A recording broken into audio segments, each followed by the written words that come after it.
Hello বন্ধুরা, আজকে আপনাদেরকে দেখাবো Oppo A70 চার্জার পিন কিভাবে চেঞ্জ করবেন।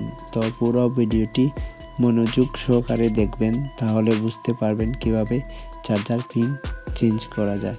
মোবাইলের ব্যাকপার্ট খোলার পর স্ক্রুড্রাইভারের মাধ্যমে নাটগুলো খুলে ফেলবেন।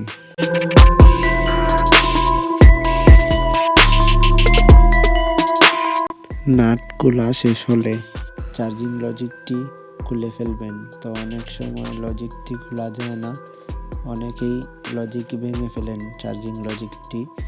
তো একটু কষ্ট করে হলেও লজিকটি ভালোভাবে খুলবেন।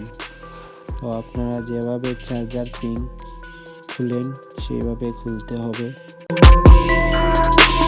চার্জার পিন খুলতে হলে ওয়াট গানের প্রয়োজন হয়। তো ওয়াট গানের হিট 300-র ভিতরে রাখবেন আর ভালো করে পেস্ট দিবেন, তাইলে সহজেই উঠে যাবে পিন।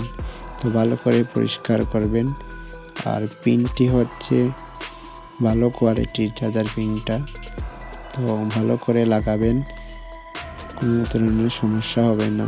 আর এই পিনগুলো এত সহজেই নষ্ট হয় না, তো যারা ভালো করে লাগিয়ে দেয় তো সমস্যা হয় না। ভালো করে আপনারা লাগিয়ে দেবেন, তারপরে পরিষ্কার করে নেবেন, আর অনেক সময় শর্ট হয়ে যেতে পারে। তো আপনারা চেক করবেন লাগানোর পরে চার্জ হচ্ছে কিনা না চেক করে নেবেন। অনেক সময় মোবাইল ফিটিং দেওয়ার পর চার্জ হয় না, তো আগেই চেক করে নেবেন। আর ভালো মানের কেবল দিয়ে চার্জ দিবেন। এই মোবাইলটি 4-5 জন টেকনিশিয়ান ভাইদের কাছে গিয়েছে, তো তারা পারেনি চার্জার পিনটি ওকে করতে, তো আমার কাছে নিয়ে আসছেন তারা। তো আমি চার্জার পিনটি ওকে করে দিলাম।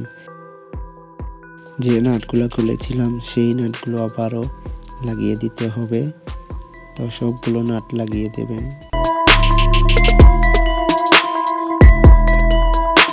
তো নাটগুলো লাগানোর পর আপনারা ব্যাক পার্টটি লাগিয়ে নিতে হবে। তো ভালো করে ব্যাক পার্টটি লাগাতে হবে। অনেক সময় লাগানোর সময় ডিসপ্লে নষ্ট হয়ে যেতে পারে। তো সিমটি লাগানোর পর আপনারা আবারও চেক করে নেবেন চার্জ হচ্ছে কিনা না। তো চার্জ আমার হচ্ছে। এই ভিডিও দেখে যদি আপনার ভালো লেগে থাকে অবশ্যই লাইক আর একটি কমেন্ট করে যাবেন আপনারা।